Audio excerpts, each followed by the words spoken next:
우리는 지난 시간 하나님과 우리 사이에 관하여 말씀을 드렸습니다. 하나님은 전지전능하신 분입니다. 우리는 무지무능한 존재입니다. 정반대죠.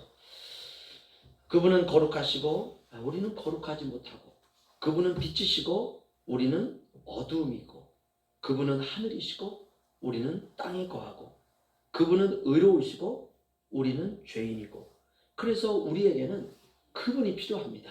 이런 역설을 통해서 나는 안 되는구나, 나는 이제 더 이상 소망이 없구나, 거기로 가는 것이 아니라 그래서 나는 주님이 필요합니다.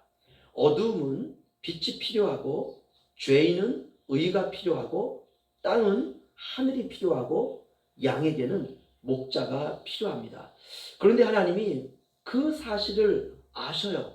우리가 얼마나 하나님을 필요로 하는지 그 사실을 아십니다.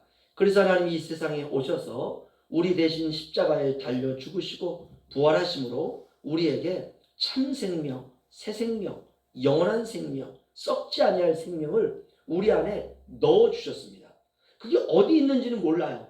그런데 그 생명은 예수 찾아가는 생명이거든요. 우리 마음속에서 예수님이 생각나고 우리 안에서 하늘이 생각나고, 이 말은 우리 안에 생명이 있다는 증거입니다. 나 대신 죽으셨다라는 말은 그분이 죄가 되어 죽으셨다라는 뜻입니다. 이건 단지 뜻이 아니라 실제 그렇게 하셨다는 사건입니다. 그분은 나의 죄가 되어 죽으시고 나는 그분의 의가 되어 살아났습니다. 이것을 우리가 십자가와 부활의 복음이라 이렇게 말합니다. 그런데 이 모든 구원의 역사가 창세전에 이미 계획이 되었다라는 것입니다. 누구를 위해서? 나은 사람을 위해서, 그분의 사랑받는 자녀를 위해서 하나님의 이 놀라운 구원의 역사가 시간 속에서 되었지만, 이미 계획되고 하나님이 예정하신 것은 창세전에, 세상이 창조되기도 전에 이 모든 것들이 다 계획되었다는 것입니다. 창세전에 예정되었다라는 말은 그때 하나님이 이미 우리를 알고 계셨다는 것이에요. 나는 태어나기도 전인데 하나님이 저와 여러분을 알고 계셨다는 것입니다. 나를 아셨다라는 말은 나를 사랑하셨다라는 뜻입니다. 하나님이 나 같은 죄인을 사랑하신 것입니다. 언제? 창세전에. 창세전이라고 하는 것은 바로 영원을 말합니다. 천국을 말합니다. 영원에서 하나님이 나를 아셨다는 말은 이미 나는 존재했다는 뜻입니다. 이게 참 어려운 말이죠. 나는 어머니가 뱃속에 나를 잉태했을 때 내가 존재하는데, 하나님은 창세전에 나를 알았다는 거예요. 그럼 나는 이미 존재하고 있었다는 것입니다. 이것이 바로 하나님의 전지전능하심입니다. 나는 지금 이 모양 이 꼴이다 이렇게 생각하죠. 하지만 하나님의 사랑받은 이 모양 이 꼴이죠. 그래서 소망이 있습니다. 바로 그 하나님의 계획하심에 끼어들 수가 없다는 것입니다. 이미 하나님이 나를 그렇게 구원하시기로 작정하셨습니다. 그래서 우리에게 나올 수 있는 것은 감사밖에 없습니다. 그런데 사람들이 이 사실을 믿지 못합니다. 하나님이 나를 창세전에 사랑하셨다? 그런 게 어디 있어? 믿을 수 없어. 이것이 바로 사람들의 반응입니다. 말라기서 1장 2절을 보시면요, 제가 읽어드리겠습니다. 여호와께서 이르시되 내가 너희를 사랑하였노라 하나 너희는 이르기를 주께서 어떻게 우리를 사랑하셨나이까 하는도다. 아멘. 이건 놀랍죠? 그렇습니다. 사람들은 주께서 어떻게 우리를 사랑할 수 있느냐, 창세전에 주님께서 어떻게 나를 사랑할 수 있느냐, 내가 존재하기도 전에 어떻게 나를 사랑할 수 있느냐 라고 사람들은 말하지만, 하나님은 사랑하셨다 하는도다. 현재 이 모습 그대로 하나님이 저와 여러분을 사랑하십니다. 그러니까 나를 치장하려고 하지 않아도 돼요. 이 모습 이대로 주님 앞에 서는 것입니다. 감사하며 기뻐하며 기대를 가지고 살아가는 것입니다. 그래서 하나님의 사랑은 말릴 수가 없습니다. 여러분, 부모가 자식을 사랑하는 사랑을 어떻게 말릴 수가 있습니까? 절대로 못 말립니다. 고슴도치는 가시를 전신에 가지고 있는 동물입니다. 누가 공격하면 가시로 팍 쏩니다.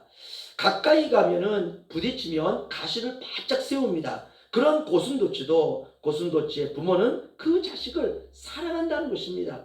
그래서 생긴 말이 고슴도치도 자기 자식은 사랑한다 라는 말이 생긴 것입니다. 이것이 바로 하나님의 사랑이에요. 하나님이 죄인을 사랑한다는 거예요. 고슴도치 가까이 가면 그 바늘을 쏘듯이 죄인 옆에 가면 죄를 쏘거든요. 그럼에도 불구하고 하나님이 죄인인 우리를 사랑하신다는 것입니다.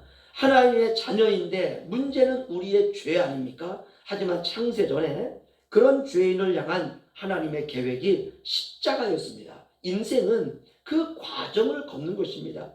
왜 내 인생에 이런 고난이 있을까? 우리는 그 고난의 삶을 통해서 부활로 나아가는 여정을 걷고 있는 것입니다. 우리는 거기서 하나님의 사랑을 발견합니다. 하나님의 사랑을 체험하는 것입니다. 그래서 말라기 1장 2절로 4절 보시면은요, 나 여호와가 말하노라 에서는 야곱의 형이 아니냐. 그러나 내가 야곱을 사랑하였고 에서는 미워하였으며 그의 산들을 황폐하게 하였고 그의 산업을 광야의 이리들에게 넘겼느니라. 에돔은 말하기를 우리가 무너뜨림을 당하였으나 황폐된 것을 다시 쌓으리라 하거니와 나 만군의 여호와는 이르노라. 그들은 쌓을지라도 나는 헐리라. 사람들이 그들을 일컬어 악한 지역이라 할 것이요 여호와의 영원한 진노를 받은 백성이라 할 것이며 아멘. 한마디로 말하면 하나님이 모든 것을 다 다스리신다라는 말씀입니다. 이 세상을 보면 사람들이 다스리는 것 같습니다. 사람이 힘이 세고 사람이 유능하고 사람이 능력이 있는 것 같고, 그러나 그렇지 않습니다. 하나님이 한번 바람을 불면 다 끝납니다. 에돔은 말하기를 우리가 무너뜨림을 당하였으나 황폐된 곳을 다시 쌓으리라 하거니와 나 만군의 여호와는 이르노라. 그들은 쌓을지라도 나는 헐리라. 하나님이 세우지 않으면 다 허당이라는 뜻이죠. 에돔은 세상을 상징합니다. 세상이 자기의 능력으로 황폐된 곳을 다시 쌓는다 할지라도 하나님이 헐어버리면 끝이라는 것입니다. 그래서 모든 피조물은 그분 앞에서 겸손해야 되는 것입니다. 모든 것을 그분이 시작하셨고 그분이 유지하시고 그분이 다스리신다는 것이에요. 나 여호와가 말하노라 에서는 야곱의 형이 아니냐. 그러나 내가 야곱을 사랑하였고 에서는 미워하였으며 그의 산들을 황폐하게 하였고 그의 산업을 광야의 이리들에게 넘겼느니라. 아멘. 야곱과 에서가 태어나기도 전에 하나님이 그들을 어떻게 하셨다고 합니까? 야곱은 사랑했고 에서는 미워했다. 왜 그렇게 하실까요? 우리는 모릅니다. 그렇게 하시는 것이 하나님의 속성입니다. 하나님은 그런 분이세요. 여기서 미워하셨다라는 뜻은 에서가 그 길로 갔다라는 뜻입니다. 미움의 길로 에서가 걸어간 것입니다. 야곱을 사랑했다라는 말은 야곱은 사랑받는 길로 걸어갔다라는 것입니다. 그런 인생을 살았다는 뜻입니다. 하나님은 시작과 과정과 끝을 한 번에 보십니다. 인간은 시간 순서대로 봐요. 오늘 봐야 되고 내일 봐야 됩니다. 그런데 하나님은 달라요. 하나님은 창세 전에 이미 이 세상의 종말까지 한순간에 한 번에 보신다는 것입니다. 인간은 띄엄띄엄 보지만 하나님은 전체를 한눈으로 보십니다. 이것이 바로 하나님의 전지하십니다. 이렇게 말합니다. 한 치 앞도 모르는 인간이 그래서 하나님을 평가할 수가 없는 것입니다. 운동장에서 10명이 섰습니다. 우리는 경기를 다 봐야 알아요. 누가 1등을 하는지 누가 꼴등을 하는지. 그러나 하나님은 이미 다 알고 있습니다. 인간은 시간 속에 살지만 하나님은 시간을 벗어난 곳에서 이 시간을 전체를 보고 있습니다. 결과만 아시는 것이 아니라 그 10명이 어떻게 경기에 임하시는지 전체를 한순간에 본다는 것입니다. 우리의 인생도 마찬가지입니다. 우리 한 사람 한 사람의 인생 전체를 하나님께서 송두리째 알고 계세요. 아시고 선택하신 것입니다.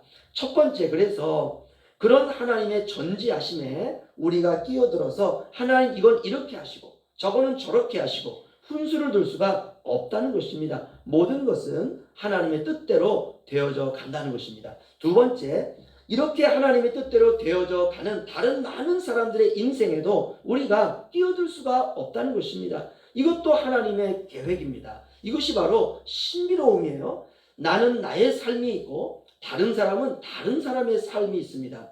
내 삶이 소중하고 존귀하듯이 다른 사람의 인생도 존귀하고 소중하다는 것입니다. 이것이 우리가 가질 수 있는 유일한 마음입니다. 이것을 우리가 어려운 용어로 섭리라 이렇게 말합니다. 하나님의 섭리라고 하는 것은 하나님이 영원부터 가지고 계셨던 뜻이 이 세상에서 우리의 인생을 통해서 풀어지는 것, 이것을 바로 섭리라 이렇게 말합니다. 인생은 하나님의 섭리의 과정입니다. 끼어들면 사고 납니다. 우리가 차를 타는 세상에서도 배우는 진리 아닙니까? 나는 나의 길을 가는 것이고 다른 사람은 그 사람의 길을 가는 것입니다. 나는 내 삶을 사는 것이고 다른 사람은 그의 삶을 사는 것입니다. 이런 관계 속에서 우리에게 필요한 것이 무엇이냐? 그것은 바로 존중과 배려와 사랑이 전부입니다. 나 여호와가 말하노라 에서는 야곱의 형이 아니냐? 그러나 내가 야곱을 사랑하였고 에서는 미워하였으며 그의 산들을 황폐하게 하였고 그의 산업을 광야의 이리들에게 넘겼느니라. 하나님이 왜 이렇게 하실까요? 왜 하나님이 뱃속에 있을 때부터 한 사람은 사랑하고 한 사람은 사랑하지 않으시고 한 사람에게는 축복을 주시고 한 사람에게는 광야의 이리에 그의 모든 산업을 맡겨버리시고 한 배에서 나온 형제인데 둘 다 믿음의 조상 아브라함을 통해서 낳은 이삭의 아들들입니다. 약속의 자녀가 가는 길과 약속에서 벗어난 길을 가는 두 사람의 길을 보여주는 것입니다. 야곱은 참 문제가 많은 사람이지만 언약의 길을 갔습니다. 에서는 남자답고 화끈하지만 언약에 대해서는 관심이 없었습니다. 언약이라고 하는 것은 이 세상에 풀어놓으시는 영원에서 시작된 하나님의 마음입니다. 그 마음에 관심을 갖는 인생이 있고 이 세상에서의 성공에만 관심을 갖는 인생이 있다는 것입니다. 바로 그 두 인생이 야곱과 에서입니다. 야곱은 하나님의 언약에 관심이 굉장히 많아요. 그러나 에서는 언약에 별로 관심이 없습니다. 야곱에게는 야곱의 인생이 있고 에서에게는 에서의 인생이 있어요. 그래서 야곱은 에서의 인생에 훈수두지 않습니다. 에서도 야곱의 인생에 훈수두지 않습니다. 이것은 바로 하나님이 정해놓으신 것이에요. 이 부분이 무섭기도 하고 한편으로는 설레기도 합니다. 그렇다면 나는 어느 편인가? 우리가 지난 시간 하나님은 작가와 같고 영화 감독과 같고 화가와 같다 이렇게 말씀드렸습니다. 모든 시나리오가 작가에게 있습니다. 영화 감독은 영화를 만들 때 배역을 정해줍니다. 주연이 있고 조연이 있고 지나가는 사람이 있고 각자 맡은 배역이 있습니다. 그런데 벼랑간 지나가던 사람이 멈춰 서더니 주연과 조연과 깍두기 단역 모든 배우들의 인생에 끼어들기 시작합니다. 그러면 영화가 망치는 거예요. 모든 것이 다 감독의 의도대로 지금 역할을 하고 있는 것입니다. 왜 그렇게 해야 되느냐? 전체 총 감독이 만들고 싶은 영화가 있는 거예요. 이것이 바로 우리의 인생입니다. 나는 내 역할에 최선을 다하는 것입니다. 그것이 전부예요. 영화가 망치면 어떻게 해야지? 그건 감독이 보고 있다는 것입니다. 감독이 보다가 틀리면 고칩니다. 전지전능하신 하나님이 우리의 모든 인생을 다 지켜보고 있습니다. 우리는 각자 자기에게 맡겨진 삶에 최선을 다하여 살아가면 그것이 바로 최선입니다. 하나님은 위에 계십니다. 그래서 우리는 위로도 끼어들기 금지이고 우리 옆에는 사람들이 있어요. 옆으로도 끼어들기 금지입니다. 우리가 여기까지 설교를 들으면 이거 아무것도 하지 말라는 것 아닌가 라고 들릴 수 있는데 그렇지 않습니다. 하나님이 우리에게 원하시는 것은 옳은 게 있어요. 이게 옳아. 옳은 것은 행해야 돼요. 비록 그것이 우리에게 손해로 다가온다 할지라도 이것이 옳은 거야. 그러면 우리가 믿음으로 행하는 것입니다. 우리가 끼어들지 말라라고 하는 것은 아무것도 하지 말라라고 하는 것이 아니라 하나님의 자리를 넘보지 말라는 것입니다. 오늘 나는 나에게 주어진 하루치의 분량을 살면 되는 것입니다. 나머지는 하나님이 각 사람을 다 책임져 주시고 이끄시고 인도하시는 줄로 믿습니다. 기도하겠습니다.